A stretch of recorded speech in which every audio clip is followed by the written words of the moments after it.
what is this nonsense? And everything comes at it from this of like this demand entitled, this is what we deserve. And that's fine. But none of us, we're all working off of things that we deserve. We all deserve more. And we're not going to get it if you're just going to keep making those demands. There's so many things wrong with this industry. Yo, microphone check 1, 2. What is this? The 5-foot assassin with the roughneck business. I float like gravity. Never had a cavity. Got more rhymes than the one that's got family. No need to sweat Arsenio to gain some type of fame. No shame in my game, cause I always be the same. Styles upon styles upon styles is what I have. You wanna just a Phife, but you still don't know the half. I sport New Balance. Welcome to the 3% Podcast. This is Chad Post. I'm here with Tom Roberge. You can introduce yourself this time. Just from Albertine Books. Just from Albertine Books. You know, a little thing I do. And here at Open Letter, in case you don't know, which you probably do because you're on our website downloading this podcast or listening to it via the iTunes stuff. And I think, this is weird because we had so much stuff happen this weekend. It's like, I feel like we should be welcoming new listeners for once. Because there's at least 2 new listeners on Twitter that talked about recent episodes. Well, that is true. Kenny and Chris. Yeah, so welcome to the fun. Hopefully that'll spark like 700 more listeners. That would be great.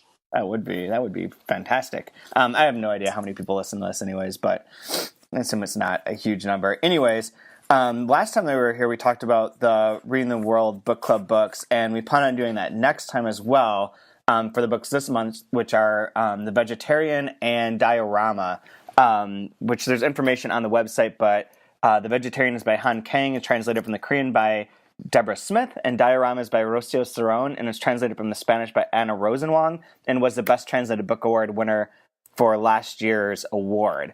And by the time we do our next podcast, we will have the long list for this year's Best Translated Book Awards for fiction and poetry. So I suspect our next podcast will talk about that as well, especially since you've been involved with it the whole year. Yeah, I already know what, 18 of them are, so. Which is pretty much all of them, or close. Out of 25, so. And 10 poetry, so. You're just over half of the total, but you don't have anything to do with the poetry, so it doesn't matter. I do not, no. That seems like it would be a little overwhelming. It is, but it isn't. They're sort of easier because there's not as many books. Fair. And then that just goes quicker, generally speaking. But anyways, so we'll definitely be talking about that. But this week, we wanted to talk about 2 specific things and a few other random things. The 2 specific things are Tim Parks has been writing a series. He wrote a series of 3 pieces for the New York Review of Books blog, I guess, the New York Review Daily, about translation. The third of which got some people upset, translators upset. And it's really interesting. I think they're all really interesting. And then we wanted to take an idea that someone posted somewhere, either on the post for this on 3% or online on Facebook somewhere, but they wanted us to talk about book covers, like ones that we liked or hated. So we have a few comments about that kind of stuff. But you wanted to talk about Tim Parks first. So I don't know if you want to give a lead into this.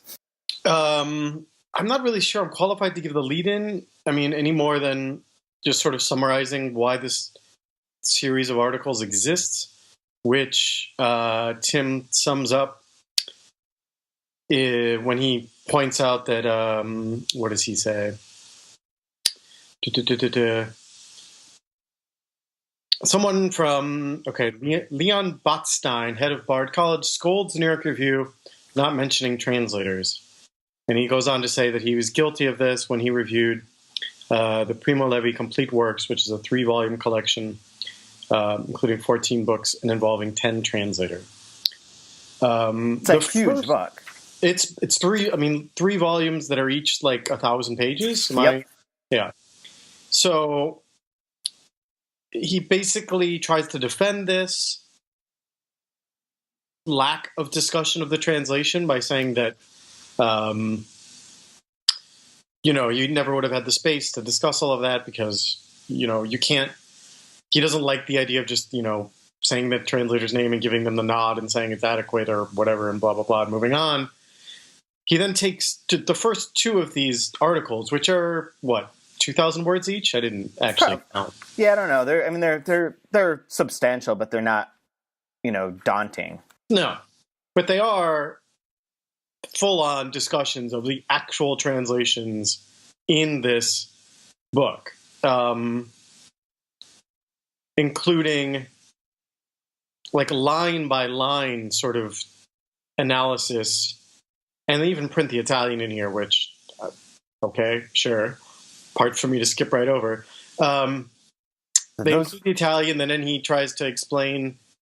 He analyzes the way that, first he starts with an original translation that was updated for this edition by the same translator 50 years later, and then he, points out flaws and things like that and says how he would have done it. Basically, there's a lot of, this translator did this, I would have done it this way, and says why. Man, is he spot on. Like, his analysis of this is fucking spot on, I think. I don't think it's spot on. I think a lot of this is open to interpretation, and it reads like, he's another translator and he takes issue with it, and that's fine. But oh man, those translations that he's pointing out as being bad are really bad. And like the phrasings, like how he uses, like how Goldstein uses sentences such as, there existed only 2 or 3 maps relentlessly argued over on which we had trouble following our problematic progress. He's like, that's interesting because you would never say there's a book on the table, the book existed on the table, the way that you're using existed there. I love the way that he breaks that down. This I'm using a specific example because then he goes on to say like, oh, well, people who read translations a lot of times are like, well, we're used to like weird things and exoticizing and using language differently. He's like, yeah, but you're just being pretentious. And I think that these articles are brilliant. I think that they're really like take apart a lot of things that are wrong with the translation industry, and do a really good job of analyzing why the thing that I like the most about it is that the books by Primo Levi that everyone reads and everyone talks about are the ones that have the stiffest, most awkward, odd translations. And you can point out exactly why. There's a great one where it's like, how many times has this phrase existed? Where one of the sentences from one of these books. Talking about the beginning of the second column. Is this the second one? Yeah, I assume it is too. Yeah, the second one, middle way through the second one. There's a phrase that N. Goldstein uses, says, toward the end of February, after a month in bed, I felt not recovered, but stable. It said, type I felt not recovered in Google, and there's only one entry, this translation. Nobody says this, which is interesting because he talks the whole time about how the style of Levi was this very specific register, this oddness, this very colloquial way of doing things with occasional changes in register and in tone that exist. But what's interesting about this, so he uses those two, the books that everyone talks about for Primo Levi and everyone reviewed when this whole collected thing came out and everyone's read and that have existed separate from this, are the ones that have the stiffest, weirdest translations, and he points out why. Then he says the ones that are really, really good are these ones that have been translated by these novelists, of which they have like technical mistakes, like the words are used differently, or you could do them differently, or you could phrase things differently, but that the style and the tone is there. But these are the books that no one talks about at all and are not reviewing and are not commenting on. And instead there's this thing that goes on where like if the translator is associated with the book that is most popular, they're then referred to as the great translator and given much more credibility for their translation over other people, but it has nothing necessarily to do with them in this instance. And I think that is absolutely fascinating part of these articles. And I also think it's true, we, as most of us are, and most of us, I can read French, but any other book I read that's translated from another language, I'm basically going on the editor's good decisions to make it a good translation. I have no point of reference to know if it was a good translation. And I mean, I can't say that I'm like a nitpicker. Like a lot of times I just read things and I'm like, unless it's like an egregiously bad thing, I don't really notice, I guess. Fair enough. I'm sort of guilty of it. But I also, to go back to the point about the stiffness and the pretentiousness, I mean, I've said this a million times on this podcast. Like, I'm so opposed to elitism and all of that sort of stuff that when I do see phrases like that, I tend to assume that it's a weird translation trying too hard to stick to the original and not actually putting it in what would be, readable English.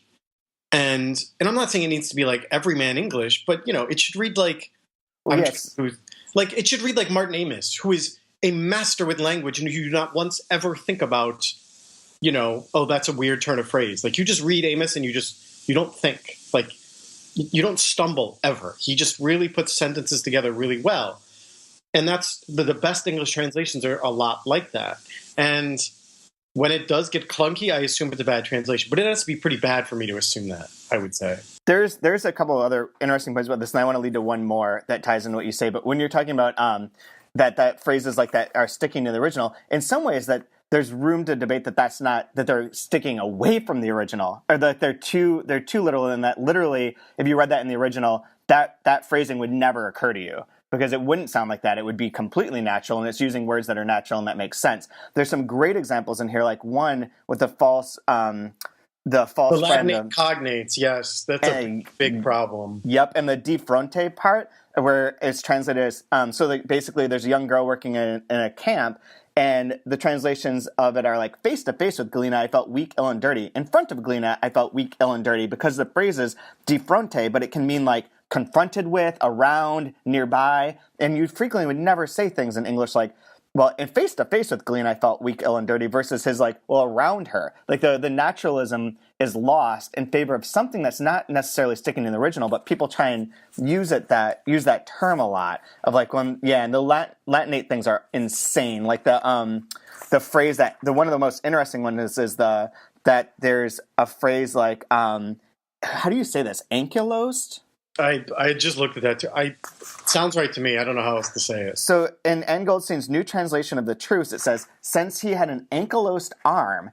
And then there's also in the 65 translation, the same word, but spelled differently. And then he goes to look up, like, where did this word come from? Because in Italian, it's like enchilasato, maybe? Something to that effect, and it's basically like stiff, sore, whatever. And it turns out that was a word that came from a translation from English into Italian, of someone who had a withered arm or had a limp arm. They made, and the word enchilasato or whatever came into existence out of that, which then got retranslated into English as ankylosed arm, which it makes no sense.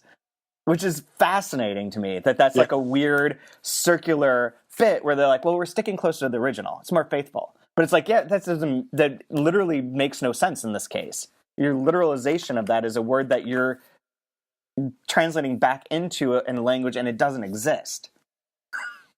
It came from like withered. So I think that's interesting. Then the part that you referred to of like I was going to segue through this when you were talking about like the exist thing is a problem, right? The which one? Like the exist. Yes, yeah. But in French has the same problem where like or Spanish I think as well, where in colloquial speaking people use the word exist or that their version of it, because it's their way of saying something was there, right?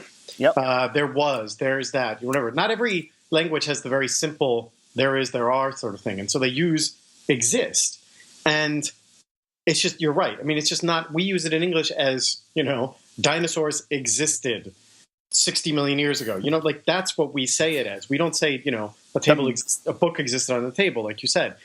And so not understanding that, you like, since there's a cognate, what is it? The false friend, right? It just doesn't work that way.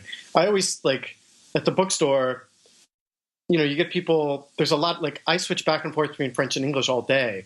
And sort of my colleagues and sort of the customers. And there's this weird, people will say en fait, which is, in fact, literally is what it means.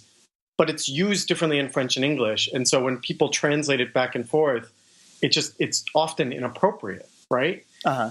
Or it's just, you have to understand the difference. Like you can't, when what you want to say is actually and not in fact or however, like then you got to understand that there's a difference. You can't just take it at face value that because it's the similar structure and words as a definition, it doesn't actually mean that thing. Like we use the word at the bookstore when we put something behind the counter for a customer. If they call up and they say, hey, do you have a copy of whatever, the map and the territory? Can you put it aside for me? The word for aside in French is à côté, which means next to or near, right? You would never say that in English, even though that's like very literally what it means is next to, right? And when you first start taking French and you learn French, like you learn this is what, à côté means next to or near. It's just, in English, we would never use the term to say, oh, I've put a book next to the counter for you. You would say, I've put a book aside, right? Yeah, right. And so there's this, what I'm trying to say is you have to really be familiar with both languages in order to parse out which of these like little colloquial things means what in the other language and how to use them at different times. The other problem with a lot of these phrases, and like the exist thing, is that it's used so commonly that it has 10 different definitions in its own language and then when it's translated. Yeah. And, a good translator understands the difference and a bad one doesn't. And a good editor recognizes that maybe they've used the wrong one, and we'll ask them, can you go back and check on this sort of thing? I will say what I found most interesting about this series of articles is, even though he's not an editor, basically what he's doing is, lifting the veil on the process of editing translations. Yeah. I can speak to much more than I can, but... Well, I like that part a lot, and I think that I know what my segue is going to be, is I think the first two entries are sort of the heavy lifting of saying, like, this is why I didn't talk about the translation, because to get into it, it requires all these things. And he's sort of proving then, like, well, this is what my reaction to it is. This is why I can't just say, like, well, it's not great or whatever. It's this very specific reading of Levy and his language and comparing the switches and where these weird words are coming from. And here's the problems with the translation, all which builds up to this third one, which is like almost like a crazy mic drop that ends into like the controversial part of it, where going off of what you said, when you read certain translations, unless it's something egregious, you just sort of like let it go. And it'd be like a thing. And he mentions that in here where it's like, does any of this even matter? He's like, right. I believe the question goes deeper than this, and is perhaps symptomatic of the time we live in and the diminishing importance of the written word, and in particular of literature in our society. Simply, many readers, many critics don't notice, or if they do, they don't particularly care. They read for content, which seems very, very true. And spot on that, like, the analysis of a lot of the translations is very... whatever. It's neither here nor there, because most of the time people are just writing reviews or talking about the content of the book. They read it for, what is the story? Like, this comes up in my class all the time, that like they overlook the stylistic things that are going on in favor of like, well, here's the main story, here's the plot, here's the theme, here's the thing. I'm just reading for content, not for style. And he's like, the things that went on where style was the most important thing with like Joyce, Woolf, Gotta, Faulkner, that's mostly writers from the past. That's not happening anymore. Everything's like parried on information, which makes this, which then he goes into the controversial part, which I suppose we can just get into, where he says, so does translation matter? Does the choice of translator matter? Oh, no, wait, let me do one earlier part. So this leads in that. I remember in the 1990s, a friend at a major Italian publishing house telling me that he and other editors had received a corporate directive instructing them to reduce the price paid for translations because their market research had shown that the public couldn't tell the difference between good and bad translators. I was indignant. I was young. These days, experience tells me that that from the merely commercial point of view, they were right. There are many poorly translated books that are highly praised and widely sold in the U.S. as in Europe, which ties back into his point earlier where he's like, these really great translations in this massive collection, no one's talking about those. Those are the books that no one reads of Primo Levi. They're in here. They're wonderful, but like the ones that everyone's going to talk about are these 3 famous books. And that's in every one of these reviews. So then he goes on, so does translation matter? Does the choice of a translator matter? Some translators associations, in Germany for example, insist that the translator ought to be paid a royalty for the translation, ensuring the commercial success of the work, as if the individual translator had the same impact on the work as the author. This is nonsense. Umberto Eco was better translated by Geoffrey Brock and Richard Dixon than by William Weaver, but The Name of the Rose, which Weaver translated, was an infinitely better book than The Mysterious Flame of Queen Loana, which Brock did, or Numero Zero, which Dixon did. Why should the one translator go rich and the others not? J.K. Rowling, Stieg Larsson, E.L. James are not difficult authors to translate. Would it really make sense to skew translators' earnings by giving vast amounts of money to those doing work that is immeasurably easier than, say, Galassi's translations of Montale, or Anne Milano Appel's 2012 translation of Claudio Magrice's impossibly convoluted novel Blindly? To introduce royalties would be to encourage the finest translators to drop literary work altogether and concentrate on genre novels, which he's overstating. But there's something fun there. Okay, but he's also wrong. I mean, translators already get royalties. Yeah, I know. They well, not always. There's a lot of publishers that don't give royalties at all. like Melville House. I don't know, Europa must, but there's a lot of them that do not. But okay. 100 Years of Solitude didn't. I mean, there's right. Well, that was a long time ago. Yeah. I don't know. I have a lot of. Let me go back to that in a second. Here's the other thing. So when you said like what the editorial process is, the other thing that I found interesting was that for a lot of people that skipping over this this money thing first, in which is talking about like who the translation matters to and the choice of translator is crucial.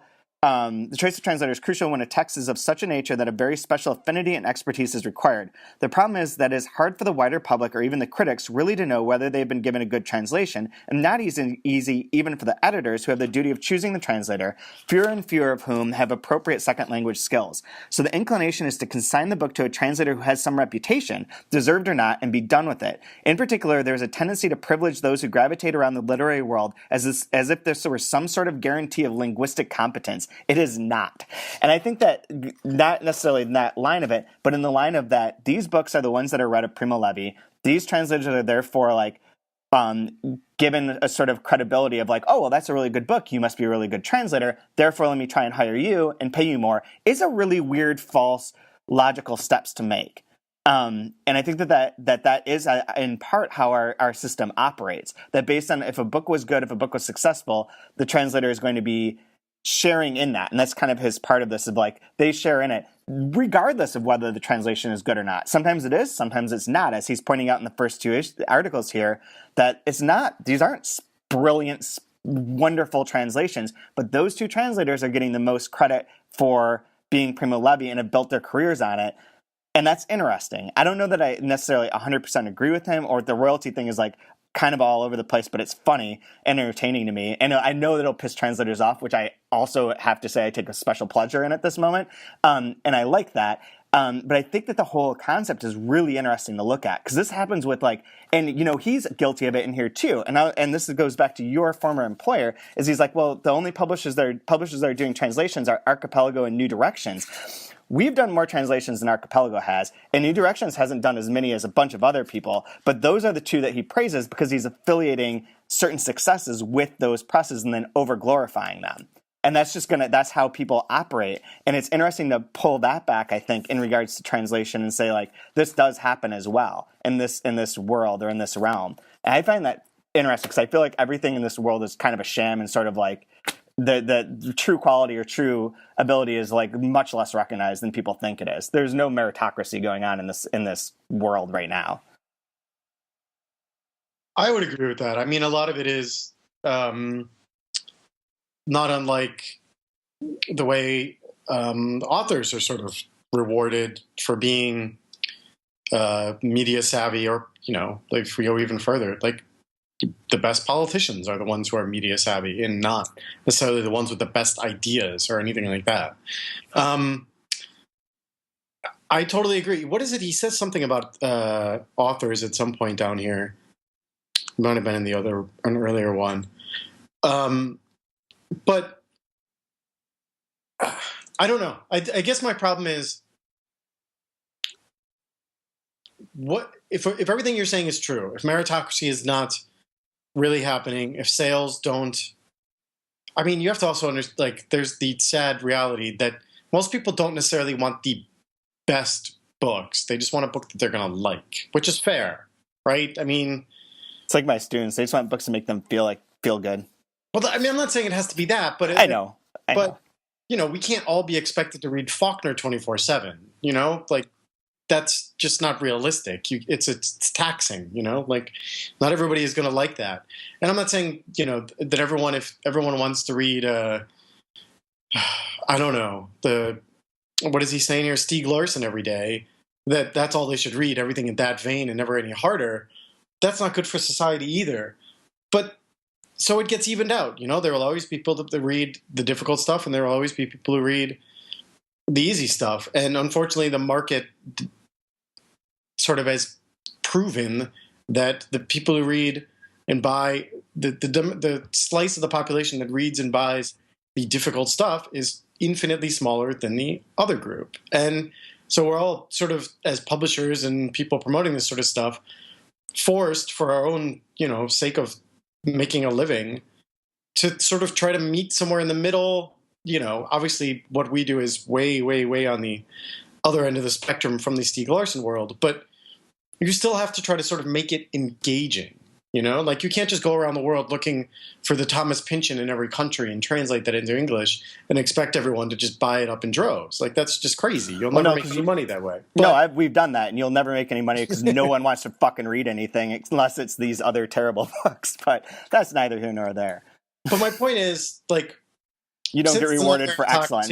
You never get rewarded for excellence. No, of course not. That's just look. The Oscars are another prime example of this. Like, I think this year it wasn't so bad, although, whatever, fucking Leonardo DiCaprio. But he's not a good actor, I'm sorry. Yeah, that's right. How many people did we just lose? 50? A lot. I don't. Fuck it, though. Go. I have a different take on this royalty thing. But go. I have an idea. No one actually thinks that the Oscars reward the quote-unquote best movies, right? Like, no one in the film world, like serious God, I hope not. Film people truly actually believe that the best movie last year was, what was the name of that? Spotlight. Like, it's a fine movie, but it's not artistically achieved by any means. The dialogue is not particularly interesting. Like, it's a well-made movie, and that's about it, Like, and that tends to be what happens. You get the best of the middle of the pack gets rewarded. Yep. And that's kind of what happens in our world too, So I think one thing with this, another way of reading this, who knows what his motivation was in writing this royalty thing, but another way of looking at it is like, we should also be rewarding the people who are doing these difficult translations and paying them as well. Which this is not exactly what he's saying, but I'm taking this in another way. I mean, that they should also be rewarded, because otherwise they're just not going to do these books. And these books are validly worth doing, and they're doing a lot of work, a lot more work to translate Claudio Magritte than it is to translate E.L. James. And to reward one exceptionally hurts the other one. And it's sort of unfair that other one gets hurt, because we could easily lose that from our culture. I mean, it would take next to nothing for like a bunch of presses doing like very good literature to go out of business, and translators to not have jobs, and there just wouldn't be that part of our culture anymore, and no one would give a shit, really. But it would be unfortunate looking back 1,000 years from now. But the answer is not to not institute royalties. It's like, I don't, and also like the royalties, I don't know what his German example might be. They might have something totally weird in Germany that if we knew what their setup was, we might both be like, that's fucked up. But how it is here is like, you get an advance of thousands of dollars against like a 1 or 2% royalty, of which you barely ever, basically never earn back your advance as a translator. So it's not like the royalties are like being heaped upon the translator of Stieg Larsson. Well, they might be at this point in time, but for the vast majority of people, it just makes no difference. You're going to get paid what you're going to get paid at the beginning, and you might have a guarantee that if things sell 1 million copies, you're going to be making money on it. And I think that is perfectly great and fine. It just doesn't really ever happen. So it's sort of a moot point. But I don't know what the Germany situation is, because then he refers to all English authors. Right. Well, I guess Stieg Larsson isn't, but J.K. Rowling and E.L. James, and who knows, Germany could have some really wacky, like, because they have it's all set up, like, there's rates that are given. It's not like it's a optional free market. It's not as quite as a free market negotiation as it is here. So, and I take that with a grain of salt. This goes back to our very old conversation about, it being unionized and the scale being evened out. But if you're going to do that for translators, you should do that for authors, Like, and publishing is just not set up to work that way, nor should it be. Nor is, I understand Hollywood has like minimum scale and those sort of things. So they have, there's an actors union, and everyone on a set there's a union for it. But that's because the stakes are so ridiculously hire. They're so high. So much money. Publishing, there is an authors guild, but what does that mean? That, you've written 2 books, so your advance on your third one is a minimum of $50,000? Like, that just makes no sense. No. The scale, it just doesn't work that way. And unfortunately, that there just aren't enough book sales, period, Partly because there's too many books. There's too many fucking books. And it still frustrates me and will forever that like everyone involved in this doesn't get the low amounts of money that are being passed around. Like that there's no one that's making out like a bandit on this, especially if you get out of the big corporate publishing world. So when translators like, we need to be paid, we need this, we need that, we need that. It's like, that's great. You don't fucking buy our books. Like we don't sell enough books to pay you that amount that you want. So you can demand it and then that's fine. Then we just won't do any of these things and it won't exist and you won't have anything. I'm starting to get more irritated and militant about this as time goes on. But it is becoming, it's like we've done these podcasts in which we explain how the money works, how the sales work and how all that stuff works. And then like you get nothing. When we did that, we talked about examples of New Directions books, which sell far better than like 95% of other publishers that are doing translations. And yet there's still like this new thing that Alta put together of like where you can look up on their website using these things of like, I'm looking for a publisher's database. I want to publish fiction by book, and then it's the payment offered. And they have options that are like pro, semi-pro, or token. So you can look for like pro. We're not considered a pro. We don't pay people pro rates apparently, but the ones that are in here are like fucking ludicrous. And like, I don't know, something about this database pisses me off too, because I think it's just like, I don't know, it's just ridiculous that it's like based upon, I don't know. I don't even know what I'm saying anymore. It just feels weird. Like that, like there's this weird value being given and all this stuff is self-reported. Like one of the presses that shows up as like being a great press to work for because they pay you more than Open Letter does is Carolina Wren Press. How many books of Carolina Wren Press have you ever even heard of? I've never even heard of Carolina Wren Press. You're welcome. Neither have I. Servina Barva Press? Okay. Great. Dover Publications? Oh, God. Fucking, what is this nonsense? And everything comes at it from this of like this demand entitled, this is what we deserve. And that's fine. But none of us, we're all working off of things that we deserve. We all deserve more. And we're not going to get it if you're just going to keep making those demands. There's so many things wrong with this industry, and that's just, you know what, let me do my rant right now because this is part of it. So did you see this article from the New York Times, the Moneyball for book publishers?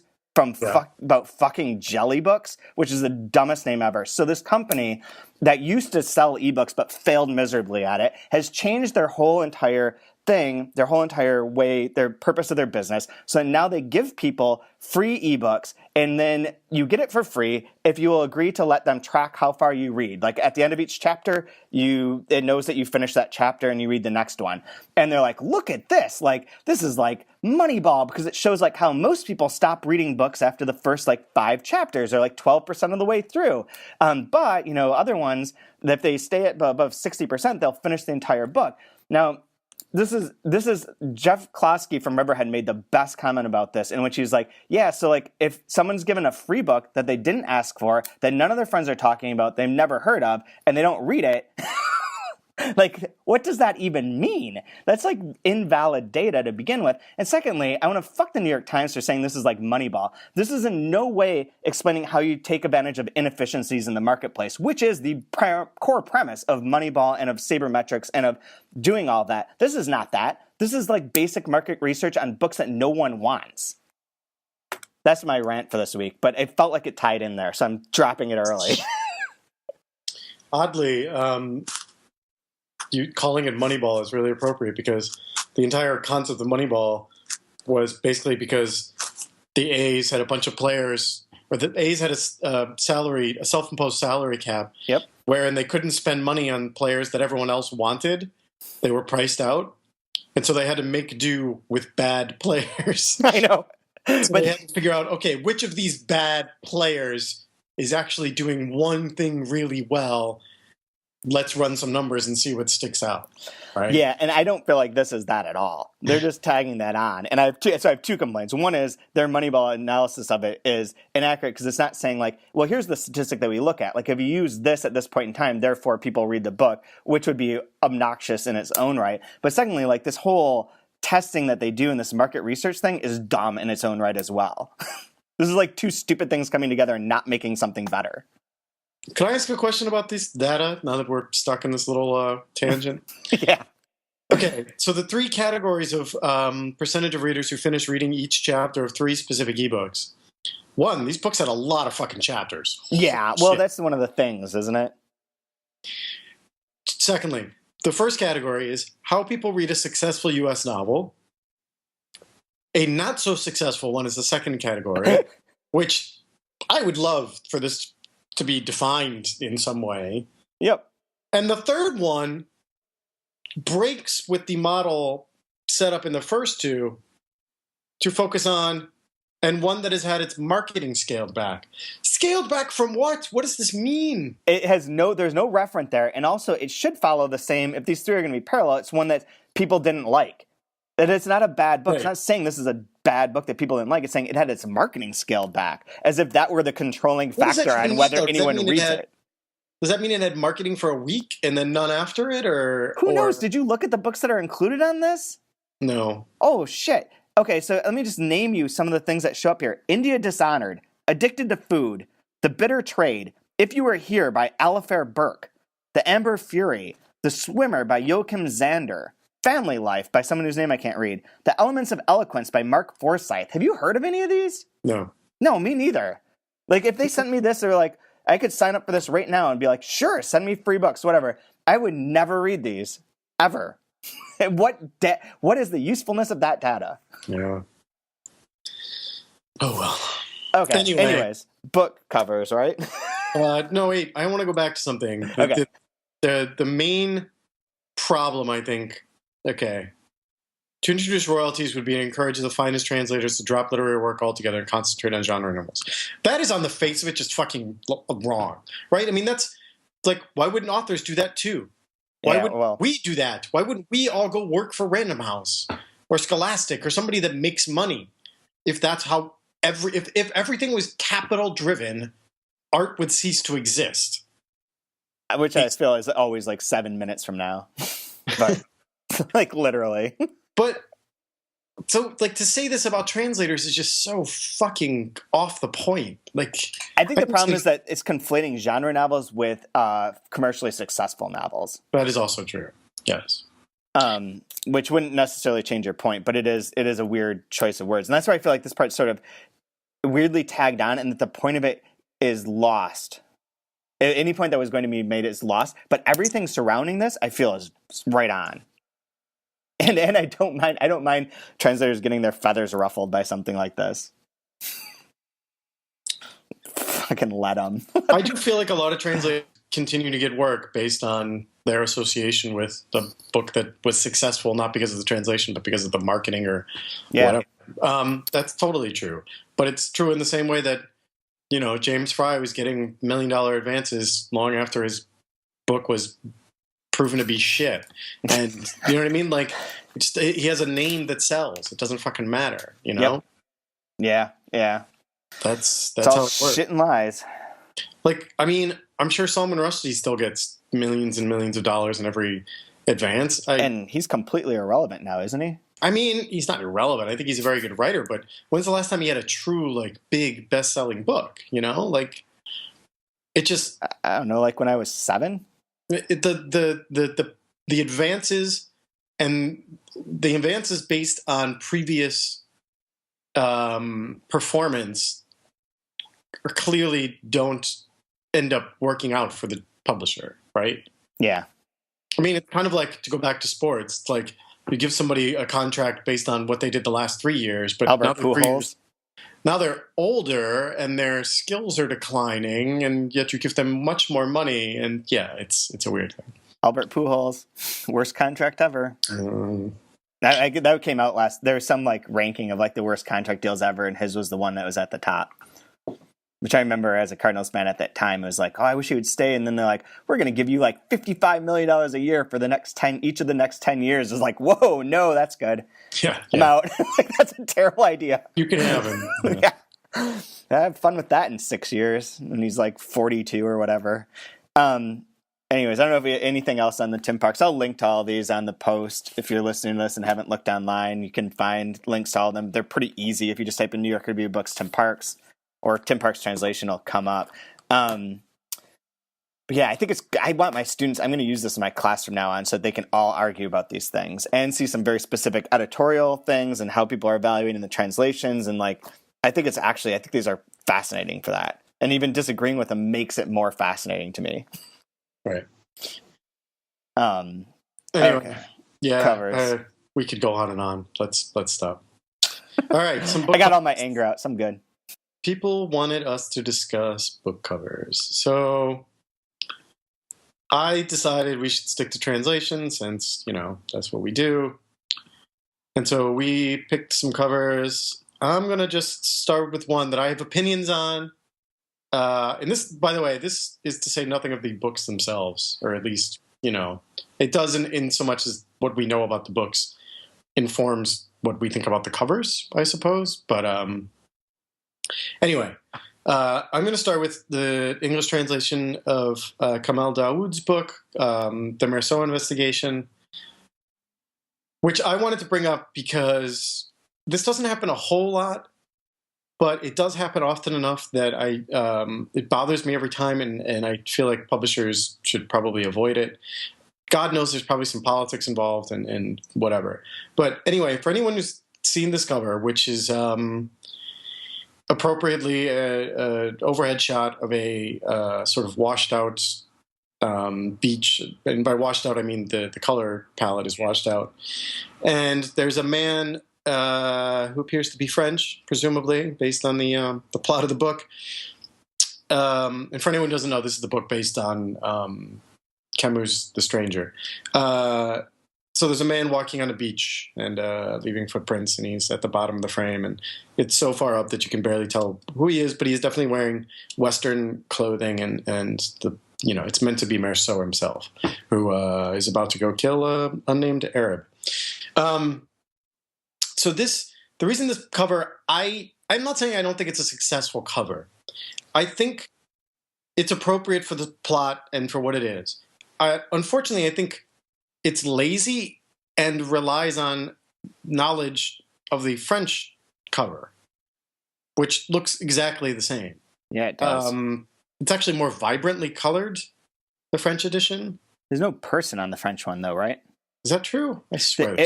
You know what? It might be covered on the picture I'm looking at by the Goncourt. Oh, the band. Yeah, the band. Never mind. Stupid bands. Those bands. Rant. Those bands, I guess because, okay, if you're a bookstore in France and your books are only coming from a warehouse 100 miles away and whatever, no big deal. Those bands probably managed to ship intact. But they're a piece of paper wrapped around a book, sort of, there's nothing holding them to the book except the weight of the book, and et cetera, et cetera. Our books come across the ocean. Half of those bands are just torn to shreds by the time they get here. And so you end up having these piles of books where half of them have the band, half of them don't, and it's just... People know them, they know the colors, and so they'll come in and say, you had this book, and it was, it had the red band, and I'm like, shit, which one is this, And anyway, I wish they would just do away with them, but it is a classy way, I suppose, to get information onto a cover without actually muddying up the cover itself. Yeah. Once you take it off, you just have this nice clean cover. Anyway, so it looks just like the French cover. This presumes that American readers know what that French cover looks like, which is not true, ever. You should not base your cover on a French cover, unless you think it's the most brilliant cover in the world, which this is not. It's just a fine cover. And I think, I don't know how you feel about this, but I think they should make it their own, sort of embrace that it's a translation, that they're bringing it out, that it's other press, and, not just, hey, this might as well be the same book, but it's in a different language. Yeah. I thought you were going to go in a different direction. I thought you were going to say that you didn't like the fact that all books that involve anything Arabic are yellow. Well, there is that. The sand, right? Yep, it's all sand. It's all sand. At least it doesn't say an Algerian novel or a novel about Algeria, which was a trend at a certain point. Yeah. And I'm pretty sure I'm blanking on which book it was, but when I was at Penguin, I forget what it was we were publishing, but it said a novel of Iran. And I was like, really? Really? And it had the frescoes and the looks like a mosque and all of that. It's just oh God. Wasn't that Wolves of a Crescent Moon book, was it? maybe. I feel like that might have been. And I feel like, half of Tahar Ben Jaloon's covers have, oh God, yeah. The crescent moon on them. She's like, okay, we get it. Like these can be good books and not be put into this narrowly defined category of, translated from an Arab country, like got to get beyond that. Yeah. I agree. There's, who used to point that out is the guy at Idlewild Books, David, used to talk about how they organize their story by section, by country that you're going to, not necessarily that the author was from there, but that the book was about that area. And you could see there, like the color schemes were very clear. Like Nordic books, Scandinavian books, all blues, all cool blues, all like the Spanish red fiery. Right. It fit that pattern so well that it was like an anomaly. If you did a book that was like bright green and was Arabic, it probably would never sell. People would be like, well, that doesn't look right. Or it would sell a lot because people would actually notice it. Interesting. Who knows? Someone should do that. Why don't you market that, JellyBooks? Why don't you try that one out? I feel like I know the people at JellyBooks, and they probably don't listen to this, so who cares? But whatever. The one that I was going to criticize is actually a rant that Esther Allen went on in my class once. We read Encyclopedia of a Life in Russia by Jose Manuel Prieto, and she really disliked, like she went on, talked about the translation and about the process, and this book is really crazy because it's all, one of the problems with it is it's set up as an encyclopedia, so the story is told in a fragmented way in which each section has a heading. So like under A, it's agriculture, or let me see how I find a good one here. C is in alphabetical order. So in C, in the section that's marked C, there's collapse of the Imperium, then contemplation of the impure, and it all has to be alphabetical. So she had all these issues of like how to translate it so it would remain alphabetical with the story moving that way. But that's kind of quirky when you're doing it from Spanish to English. Anyways, her complaint was that the whole cover and the whole design of this was that it was basically made to look like a romance novel, and that it was like the red-haired girl, like a photorealistic cover, that didn't really look literary or interesting as to what's going on stylistically, but sort of gave this impression that it would be much more of like a love novel, which it sort of is, but not really. But then the best part of it is when you open it up, it's got the French flaps, and the very first thing on the French flap is Thelonious Monk misspelled. Really? Twice. In the same bit. It says Thelonious Monk, period. As if I were called Thelonious Monk and she were Linda Evangelista, which is a line from the book, and it is misspelled in both instances on the cover. Yeah, this totally looks like I don't want to say, romance, but it's definitely, it doesn't look serious. That's for sure. No. And it's like, I don't like these this is one of the types of covers I was thinking that if you broke these down sort of overall, these sort of like the picture covers of like people, generally I don't really like. This is a normal statement. I don't have any others right in front of me here. Well, I do, but they're just bad jokes.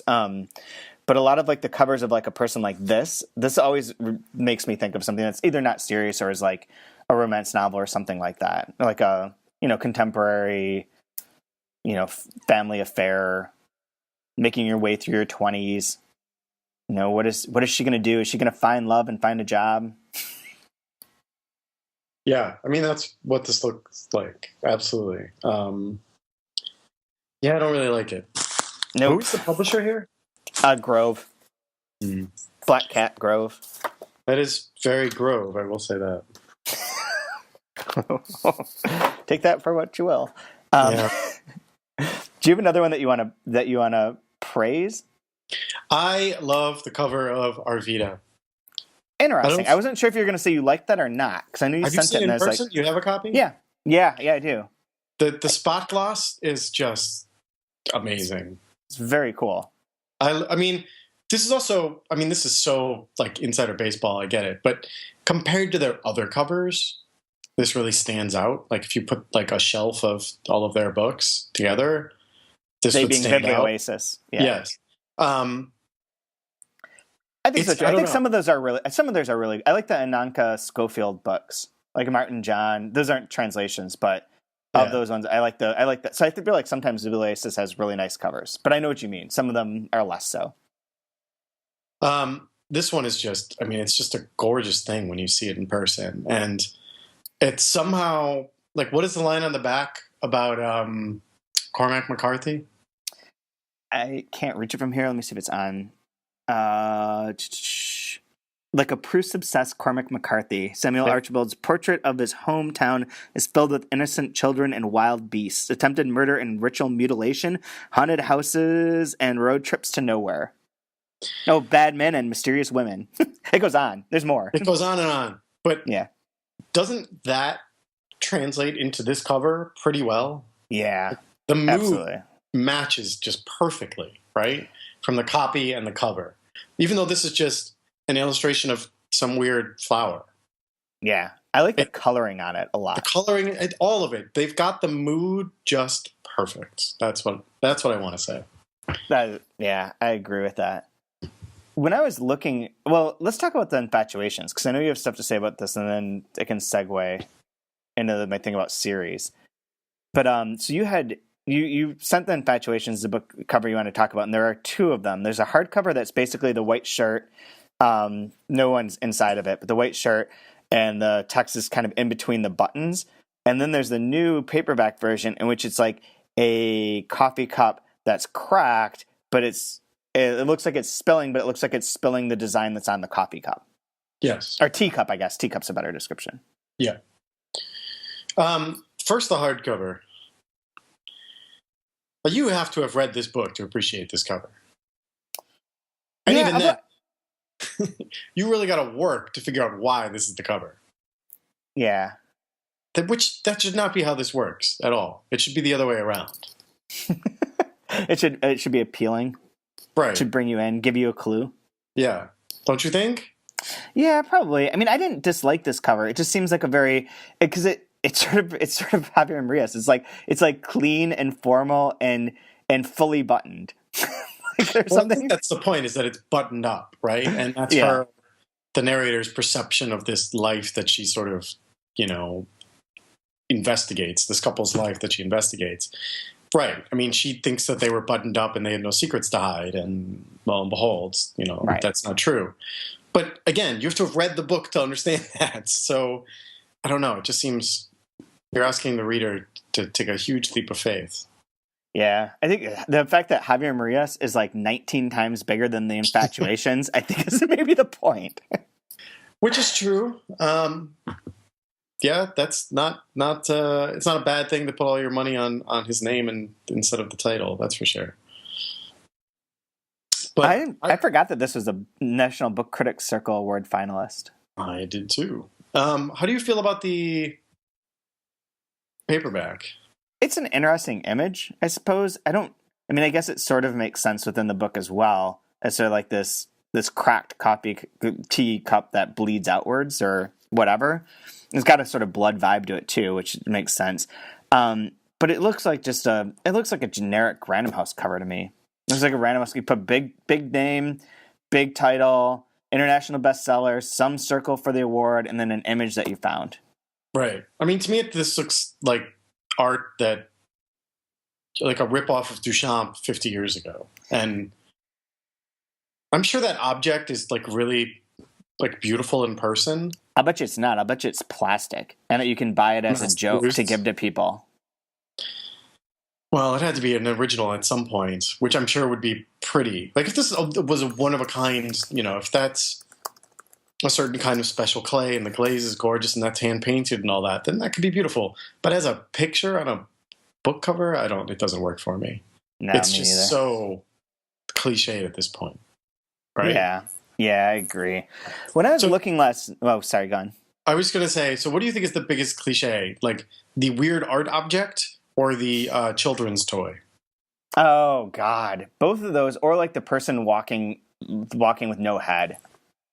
Oh, yeah, those are bad. But those are really bad. And the first thing that comes to mind when we said bad covers was that man who jumped out the window and saved the King of England or whatever it is.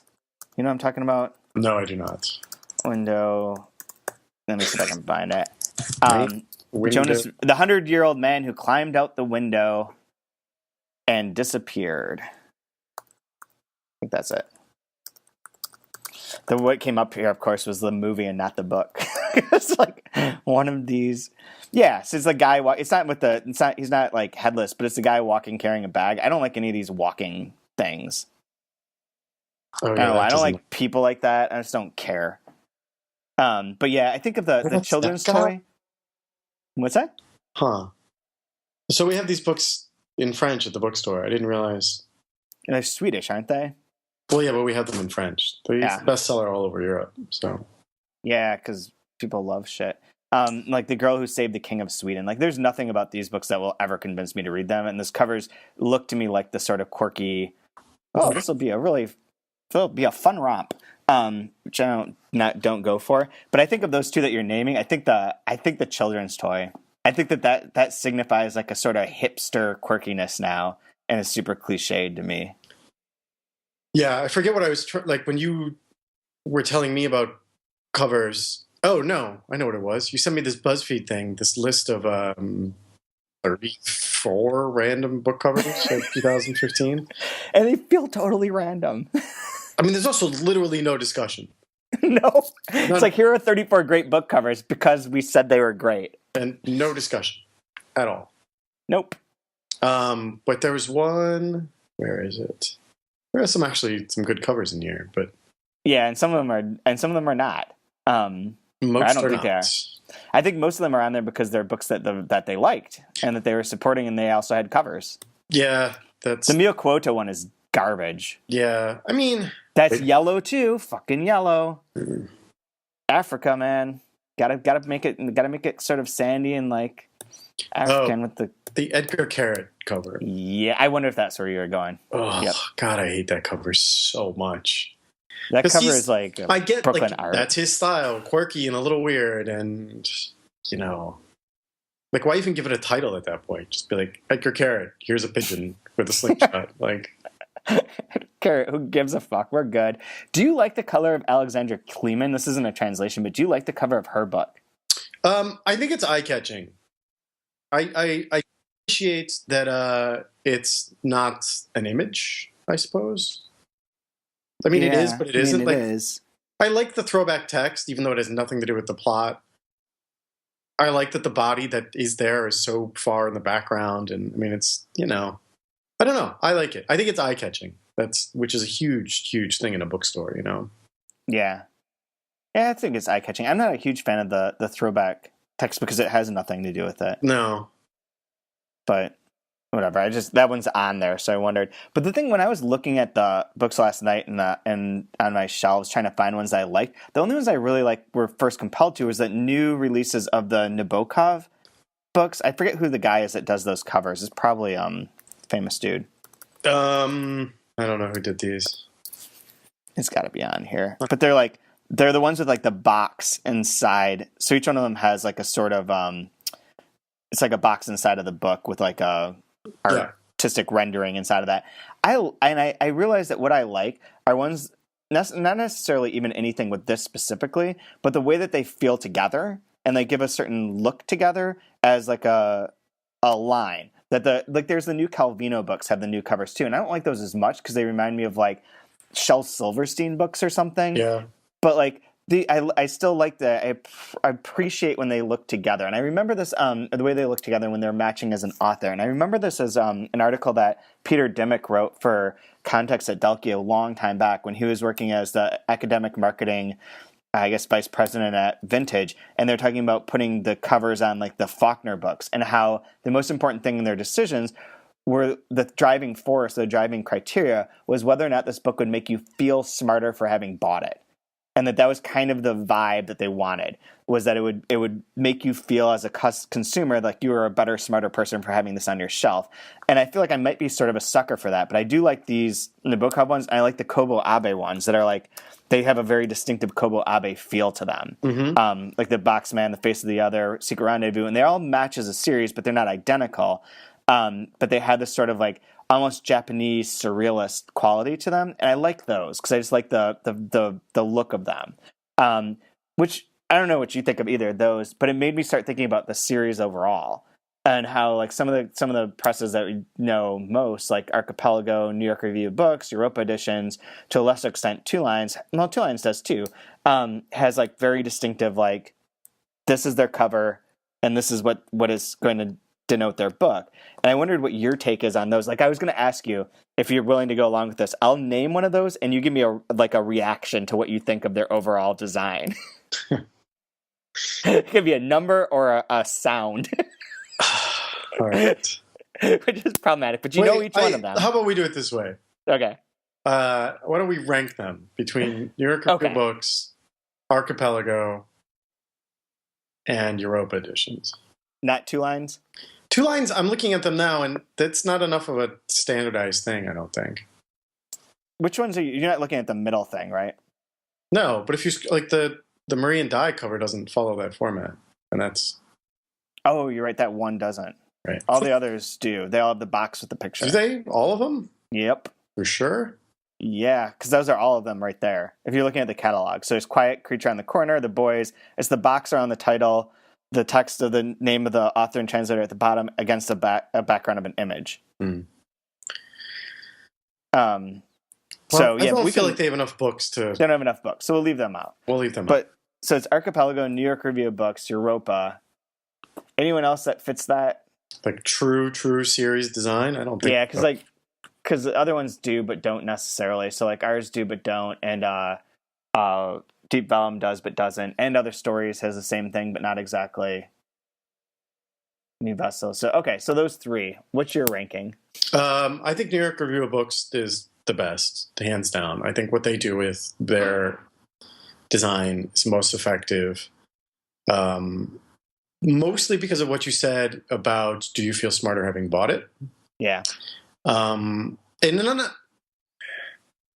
not necessarily smart in the old-fashioned way, because in that scenario, I would say like the Archipelago covers would probably be like, you know, if you're a old literary professor at a, you know, Oxford who doesn't have the internet, you might think that Archipelago's covers would connote that same sort of, you know, worldly knowledge. But I think I think New York Review of Books, sleek and yet subdued, subtle design works best, especially considering the books they do. Yeah. They've paired it up very well, I think. I agree. I would go with them as number one. Then I would probably... feel bad. I would say Europa is probably next. I think it's very successful. Yeah. I personally do not like the vast majority of their covers.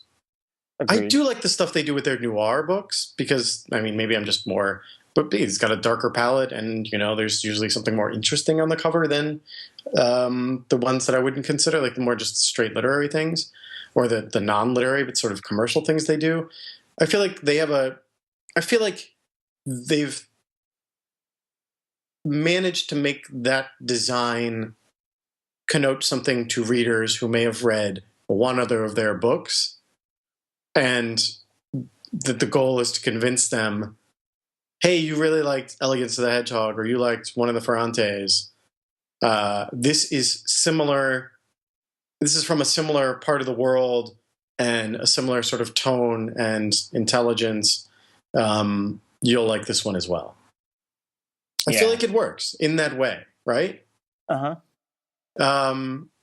Archipelago, I feel like they make everything look like it was written 100 years earlier than it actually was, unfortunately.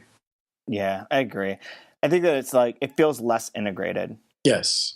It also just feels like they've really, you know, put themselves in a corner. Yeah, that's true. And corner being the exact word, since everything about them is very corner-like. Right. And just very angular in that way. In that good way. The books are so good, and you just...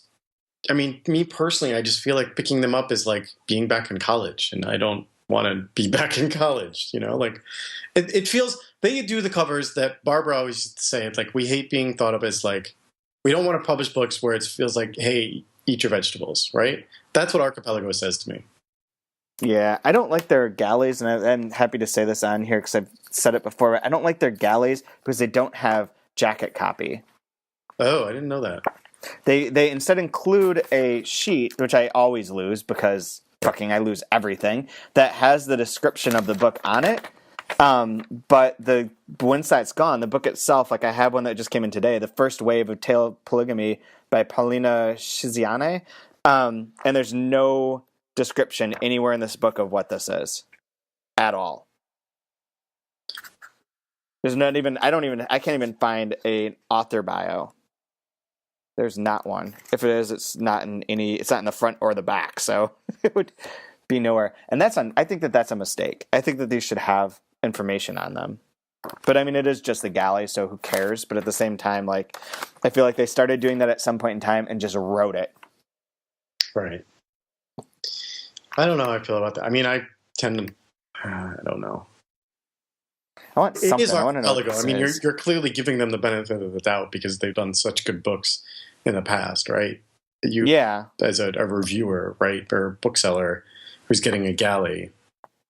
Well, here's something. I just found it. Found the sheet that goes with this particular book. This is the first published book by a woman in Mozambique. Now, if I didn't find this paper, like that's something that I would want to know if I were going to review this. Right. Yeah. Maybe it should be on the cover of the galley and not at the cover of the book. Right. Yeah. Exactly. Yeah. So, which do you like of the Karl Ove Nosgaard books? The Archipelago ones or the FSG ones? Oh, that's a tough one. I really don't like those FSG covers either. They are what they are, though. At the same time, like the book is just him. It's if they were photos of literally anything else in the world on the top half, I would say that I like them because I do like the structure and the font. I think is really perfect, and me too. It's very cleanly done, and then just pictures of him. I don't know. Although these are a million times better than the first versions that they had of 1 and 2. Those were bad. Those were definitely bad. those are some of the worst covers ever. Yeah. Although I mean, I think the Ferrante books rank up there for a lot of people too. Yeah. Because those feel less like Europa books than the other ones. The other ones seem to have a more not cartoony quality, but sort of like a less literal quality, and that those Ferrante ones are like really, really trying to go for a particular audience or appeals to a particular audience. And I know a lot of booksellers just don't like them. A lot of booksellers don't like them, but I think they're clearly trying to go for as big an audience as possible. And for that, you've sort of got to meet the reader halfway and sort of say, look, we understand, the kind of things you usually read. Why don't you give this a try? And I mean, I suppose. And then the people who would read the Ferrante, who are reading more other books with other types of covers, are probably like, I don't really want to pick this up. Yeah. So you kind of part of them, but I think they realize that everyone who loves the literary aspects of them and loves Ferrante doesn't give a shit what the cover looks like. They're that obsessed that it doesn't matter. Yeah, they really are. Right. So I've still got the tab open for Pale Fire, and I have to say that is a brilliant cover. I love those. I like those. I just like them. I want to have them as a set. I have most of these books already. I have a few of the ones that have these new covers on them for whatever reason. I don't even know why. Oh, I have like the collected stories because I never had that before. And I think I rebought a couple of them, and I feel like these are the sort of things I'd rebuy because I like them as a set, and I like it as a set for an author in that way. Author sets I don't have any problem with. It's the publishing wide. I have huge problems with Delkey's one. With Delkey's Korean one, I have huge problems with. Because I feel like it just looks like they just did not give a shit. And just put like a yellow circle or an orange circle or a green circle in the title and just fuck it. Yeah. And that we'll call it a day. And I feel like those do not distinguish those books at all. They don't do any good for like the series. They don't help me decide which of those books I want to read. And as a result, I'm just going to skip over all of this.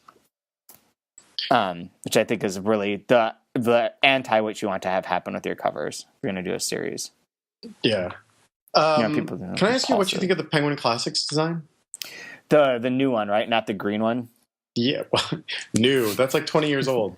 It's not 20 years old, but it's old. I have more of the green ones than I do the black ones. I think it does what it's supposed to do, where it's supposed to look sort of formal. Yeah. I find some of the artwork I think is okay on the front, and I sort of like that. But as the whole, like the spine side of it, I'm not that crazy about. It feels very formal and sort of stiff to me.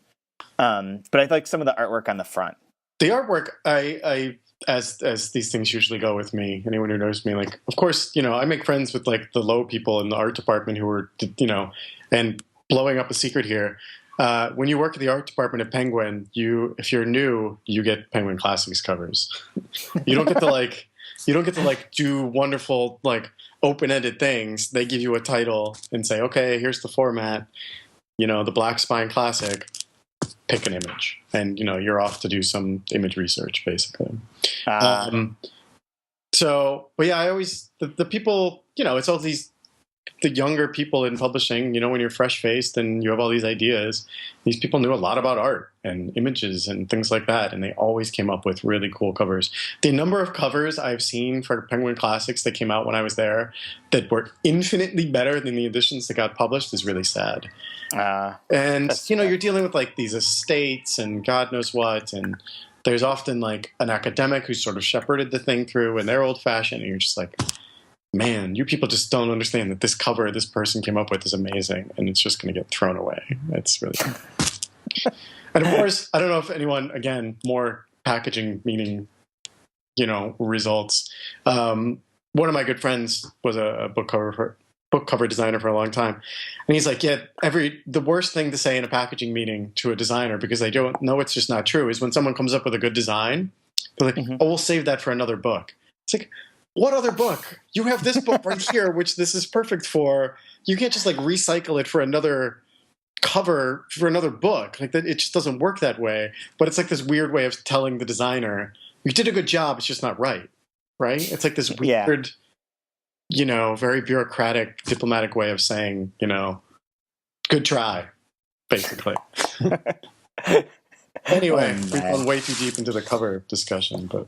And I have to get going in a minute, but do you have any rants or raves? I already dropped my rant. So I wanted to rave about something that I probably should have raved about, I don't know, a good year ago. But I finally saw Inherent Vice, the movie. Oh, really? I've not seen it. You need to see it. It's fucking amazing. It's so good. So good. But I just avoid all of his movies, so. I totally agree. I'm not a big fan of his movies. But if you've read the book, you will love the movie. I think that's... Everyone I've talked to who's read the book and seen the movie absolutely loves it.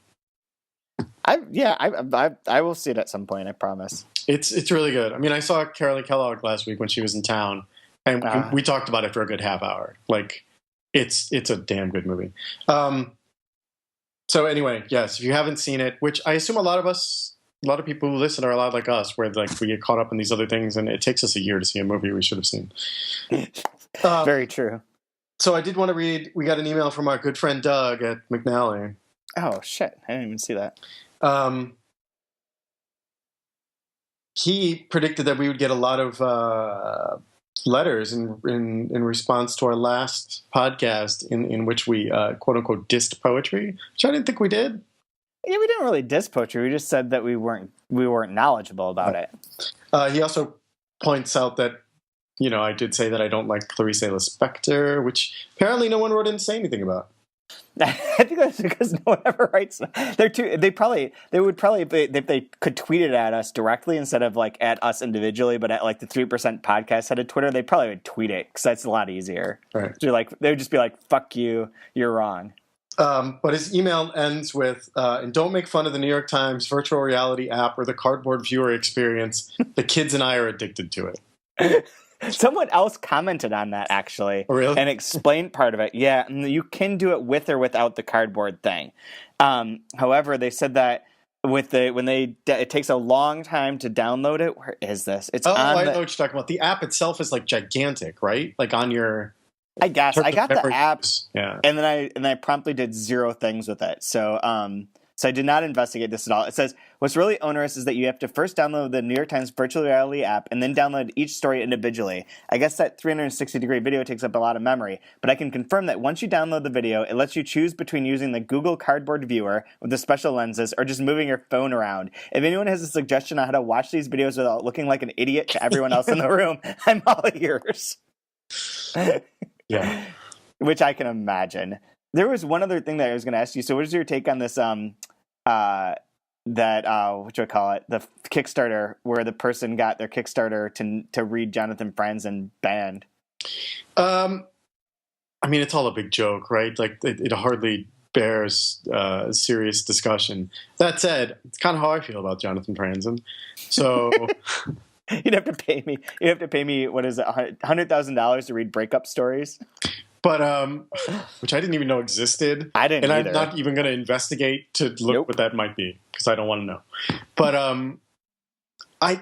sticking to the letter of the law in what a Kickstarter should be, they do kind of have a point. They do. She's not actually making something.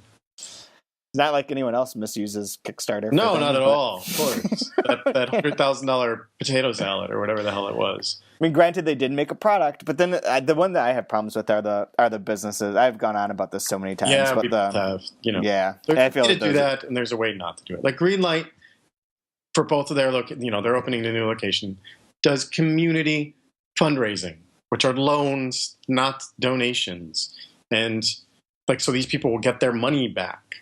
And earn, that's how a business is structured. You loan somebody money and then you get it back.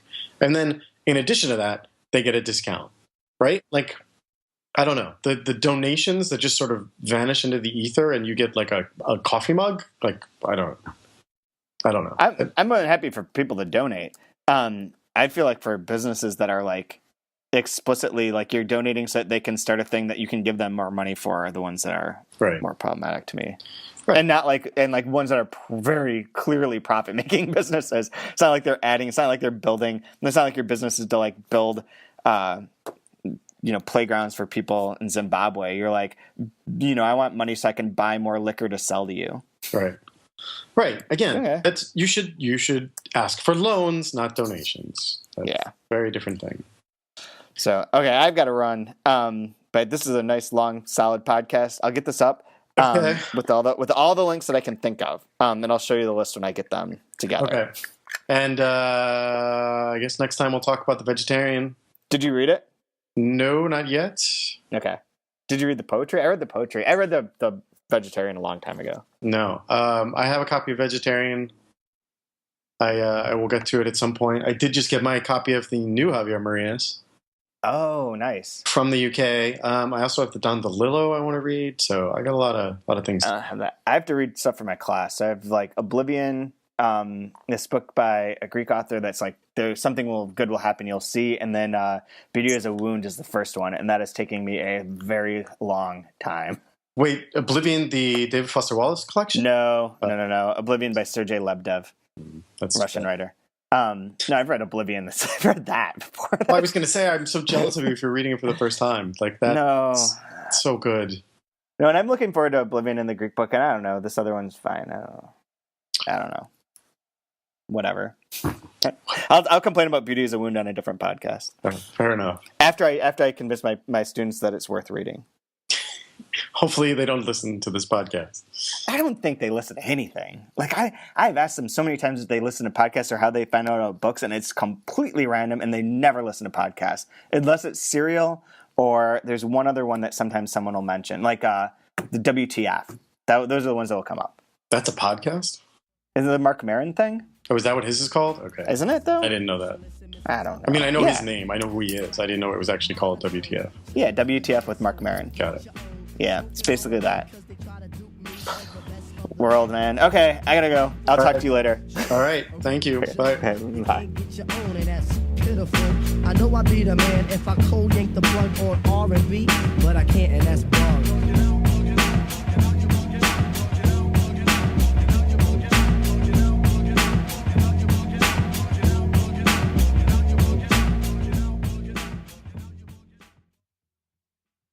Yeah, that's right. How many people did we just lose?